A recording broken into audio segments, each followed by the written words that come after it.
Good morning friends. आज मैं फिर आप लोगों के लिए एक नया वीडियो लाया हूँ। आज पढ़ाने वाला हूँ मैं आपको भारतीय संविधान की विशेषता। अब देखिए दोस्तों, भारतीय संविधान की विशेषता संबंधित क्वेश्चन आपकी लगभग सभी एग्जाम्स में आता है, चाहे सेंट्रल गवर्नमेंट की आप एग्जाम दे रहे हो या स्टेट गवर्नमेंट की। दोनों एग्जाम्स में, केंद्र और राज्य सरकार के एग्जाम्स में भारतीय संविधान की विशेषता का क्वेश्चन हमेशा एक आध क्वेश्चन बराबर आया हुआ है। अब देखिए दोस्तों, स्टार्ट करते हैं टॉपिक भारतीय संविधान की प्रमुख विशेषता। तो देखिए, भारतीय संविधान की पहली विशेषता है हमारी संसदीय शासन व्यवस्था। भारतीय संविधान में भारत में संसदीय शासन व्यवस्था की व्यवस्था की गई है। अब देखिए, संसदीय शासन व्यवस्था भारत ने ब्रिटेन से ली। ब्रिटिश संसदीय शासन व्यवस्था के आधार पर भारतीय संसदीय शासन व्यवस्था की व्यवस्था की गई है। अब देखिए, भारतीय शासन व्यवस्था और ब्रिटिश संसदीय शासन व्यवस्था में अंतर क्या है। तो भारतीय संसदीय शासन व्यवस्था में प्रधानमंत्री लोकसभा या राज्यसभा दोनों सदन में से किसी भी सदन का सदस्य होना आवश्यक है। या तो लोकसभा का सदस्य हो सकता है या राज्यसभा का। दोनों सदन में से किसी भी सदस्य के व्यक्ति को हम क्या कर सकते हैं, भारत का प्रधानमंत्री बना सकते हैं। अब देखिए, जस्ट ब्रिटेन के संविधान में क्या व्यवस्था है। ब्रिटेन के संविधान में ये व्यवस्था है कि वहां के निम्न सदन का व्यक्ति ही प्रधानमंत्री बन सकता है। तो दोनों देशों की संसदीय शासन व्यवस्था में ये सबसे बड़ा अंतर है दोस्तों। तो ये एग्जाम्स में कई बार पूछा गया है।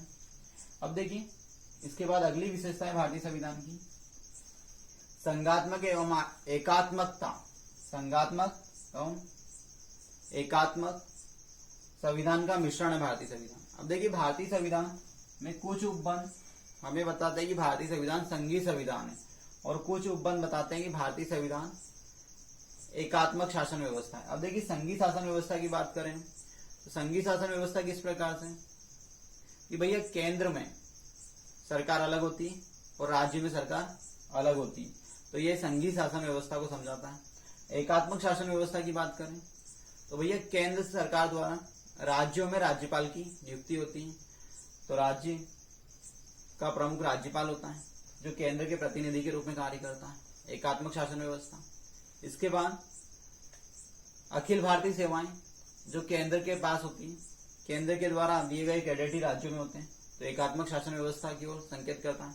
तो भारतीय संविधान संघात्मक और एकात्मक संविधान दोनों विशेषताओं को अपने अंदर समाहित कर किए हुए हैं। इसके बाद देखिए, अगली विशेषता है भारतीय संविधान की कठोर व लचीला संविधान। भारतीय संविधान कठोर और लचीला संविधान है, दोनों का मिश्रण है। जैसे यूएसए के संविधान की बात करें तो एक कठोर, अत्यंत कठोर संविधान है। यूके के संविधान की बात करें दोस्तों तो यूके का संविधान अत्यंत लचीला संविधान है।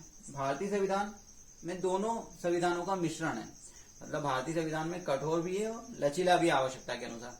जैसे जो क्षेत्र ज्यादा सेंसिटिव नहीं होता है उस क्षेत्र में संविधान में सामान्य पद्धति के द्वारा, मतलब 51% बहुमत के साथ उस भाग या उस विशेषता में संशोधन किया जा सकता है। परंतु अगर जो ज्यादा सेंसिटिव है भारतीय संविधान का, जैसे बात करें हम कि भैया संविधान संशोधन करने की प्रक्रिया या राष्ट्रपति को नियुक्त करने की प्रक्रिया या राष्ट्रपति के निर्वाचन की पद्धति, ठीक है, तो उसे बदलने के लिए जो व्यवस्था है, इसके लिए हमने संविधान में कठोर उपबंध किए हैं।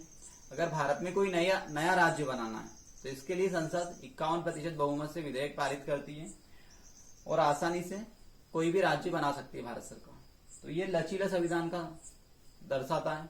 और कठोर में जैसे राष्ट्रपति हो गया या भारतीय संविधान के मूल ढांचे में कोई परिवर्तन करना हो तो ये कठोर संविधान का उपबंध है। जैसे कठोर संविधान में दो प्रकार से कर सकते हैं। एक तो 2/3 सदस्यों से बहुमत पारित होना चाहिए, और कुछ संविधान संशोधन करने के लिए हमें 2/3 प्लस आधे राज्यों के द्वारा वो विधेयक पारित होता है, तभी वो विधेयक लागू हो पाएगा। ठीक है दोस्तों, अब देखिए, संविधान संशोधन के ऊपर एक विशेष टॉपिक बनाऊंगा मैं, तब आपको अच्छे से समझ में आ जाएगा वो। तो भारतीय संविधान कठोर और लचीले दोनों का मिश्रण है। इसके बाद देखिए, नीति निर्देशक तत्व, अगली जो विशेषता है भारतीय संविधान की। भारतीय संविधान में नीति निर्देशक तत्व शामिल किए गए हैं जो सरकार को मार्गदर्शन देने का कार्य करते हैं कि सरकार भारत को एक कल्याणकारी राज्य बनाना चाहती है। तो कल्याणकारी राज्य बनाने के लिए सरकार कई नीतियां चलाती है। तो उन नीतियों में जनता का कितना हित हो वो सारा सरकार नीति निर्देशक तत्वों को ध्यान में रखकर ही बनाती है। नीति निर्देशक तत्व सरकार के लिए मार्गदर्शक का कार्य करते हैं या सरकार का दर्शन होते हैं, सरकार के लिए दर्शन का कार्य करते हैं। अब मौलिक अधिकार, भारतीय संविधान में हमें मौलिक अधिकार दिए गए हैं। मूल संविधान में 7 मौलिक अधिकार थे दोस्तों, वर्तमान में 6 मौलिक अधिकार हैं। पिछली पीएससी प्री 2019 में एक क्वेश्चन पूछा गया था कि कौन से संविधान संशोधन के द्वारा 7वां मौलिक अधिकार संपत्ति का जो मौलिक अधिकार था वो हटाया गया। तो भैया 44वें संविधान संशोधन के द्वारा संपत्ति के अधिकार को हटा दिया हमने, 44वां संविधान संशोधन। तो वर्तमान में कितने मौलिक अधिकार बचे हैं दोस्तों? 6 मौलिक अधिकार है। तो भारतीय संविधान में 6 मौलिक अधिकार है वर्तमान में। अब देखिए मौलिक कर्तव्य, भारतीय संविधान की सबसे प्रमुख विशेषता है मौलिक कर्तव्य। जनता के भी सरकार के प्रति कुछ कर्तव्य होंगे, इसलिए हमने संविधान में किसकी व्यवस्था की दोस्तों? मौलिक कर्तव्यों की। जो मौलिक कर्तव्य है, मूल संविधान में मौलिक कर्तव्य नहीं थे, 42वें संविधान संशोधन के द्वारा हमने मौलिक कर्तव्यों की व्यवस्था की गई है। तो देखिए मौलिक कर्तव्य कितने हैं हमारे? वर्तमान में 11 हैं। जब पहली बार लिए थे तो 10 मौलिक कर्तव्य थे, और मौलिक कर्तव्य की व्यवस्था हमने सोवियत संघ रूस के संविधान से ली है। इसके बाद देखिए लिखित एवं लंबा संविधान, भारतीय संविधान विश्व का सबसे बड़ा लिखित और लंबा संविधान। अब देखिए भारतीय संविधान विश्व का सबसे बड़ा लंबा और लिखित संविधान है। इसमें वर्तमान में 12 अनुसूचियां, 22 भाग हैं, 12 अनुसूची, 22 भाग और 395 अनुच्छेद, जिसके कारण भारतीय संविधान विश्व का सबसे बड़ा लिखित और लंबा संविधान है। ठीक है दोस्तों। इसके बाद देखिए अगली विशेषता है भारतीय संविधान में शक्ति का पृथक्करण। भारतीय संविधान कार्यपालिका, न्यायपालिका और व्यवस्थापिका, कार्यपालिका, न्यायपालिका और व्यवस्थापिका, तीनों की शक्तियों का अलग अलग विभाजन स्पष्ट रूप से संविधान के द्वारा किया गया है दोस्तों, ताकि तीनों की शक्तियों में किसी भी प्रकार का टकराव ना हो। अब धर्मनिरपेक्ष, भारतीय संविधान भारत के लिए धर्मनिरपेक्षता की व्यवस्था करता है कि भारतीय संविधान में किसी भी धर्म को कोई समर्थन नहीं करेगा, मतलब राज्य का कोई धर्म नहीं होगा। सभी व्यक्ति को अपनी इच्छा के अनुसार किसी भी धर्म को मानने, प्रचार प्रसार करने का अधिकार है। वयस्क मताधिकार, भैया जो सरकार चुनी जाएगी वो वयस्क मताधिकार का प्रयोग करके चुनी जाएगी। मतलब वयस्क मताधिकार तो प्रत्येक व्यक्ति को वोट देने का अधिकार है जो अपनी सरकार चुनेंगे। तो अब देखिए भैया वोट देने का अधिकार तो पहले 21 वर्ष की आयु होती थी कि 21 वर्ष वाला व्यक्ति ही वोट डाल पाएगा। वर्तमान में 18 वर्ष की आयु कर दी गई है 61वें संविधान संशोधन के द्वारा 1989 में। तो अब वर्तमान में कितने वर्ष है वयस्क मताधिकार की आयु? 18 वर्ष। ये क्वेश्चन पूछा गया कि 21 से 18 वर्ष कौन से संविधान संशोधन के द्वारा की गई है? तो 61वें संविधान संशोधन के द्वारा दोस्तों। आपातकालीन उपबंध, अब भारतीय संविधान में आपातकालीन उपबंध है।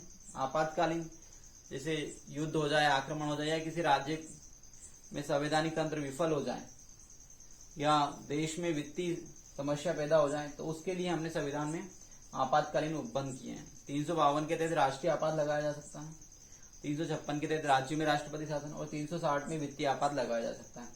तो आपातकालीन उपबंध जब भी लागू होते हैं, इसके लिए संविधान में कोई संशोधन नहीं करना पड़ता। एक भारतीय संविधान की बहुत बड़ी विशेषता है कि जब भी आपातकाल लागू किया जाएगा तो उसके लिए संविधान में कोई संशोधन नहीं करना पड़ता है, डायरेक्ट आपातकाल लगाया जा सकता है। इसके बाद देखिए त्रिस्तरीय सरकार, भारतीय संविधान में त्रिस्तरीय सरकार की व्यवस्था की गई है।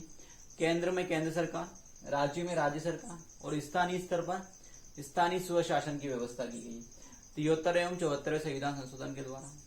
नगरीय स्तर पर 74वां और ग्रामीण स्तर पर 73वें संविधान संशोधन के द्वारा नगरों में नगरीय पंचायत, नगरीय निकाय, और गांवों में ग्राम पंचायतों की व्यवस्था की गई। एकहरी नागरिकता, भारतीय संविधान भारत के लिए एकहरी नागरिकता की व्यवस्था करता है कि संपूर्ण देश में एक ही नागरिकता होगी। ठीक है दोस्तों, तो ये भारतीय संविधान की प्रमुख विशेषताएं होगी। अब देखिए दोस्तों, अगर आप मेरे चैनल पर नए हो तो मेरे चैनल को लाइक, शेयर, सब्सक्राइब करना ना भूलें, और वीडियो कैसा लगा आपको कमेंट करके जरूर बताएं। Thank you.